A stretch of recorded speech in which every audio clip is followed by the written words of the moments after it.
In today's video, I'm going to teach you how to create card automations in Trello.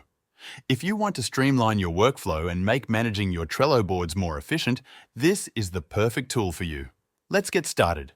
First, open your Trello board. In the top right corner, you'll see a lightning icon. This is your automation menu. Click on it, and from the drop-down, select Buttons. On the left panel, choose Card Buttons.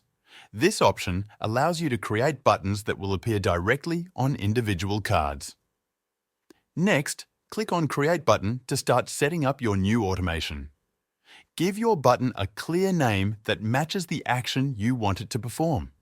You can also choose an icon to make it easier to recognize at a glance. Now it's time to assign an action. Trello provides many predefined actions you can choose from, like moving a card to a list, adding a label, or setting a due date. Select the one that best fits your workflow. When you're done, click Save in the top right corner to finalize your button. And that's it. Your new card button will now appear on every card in your board, ready to use whenever you need it. Thanks for watching.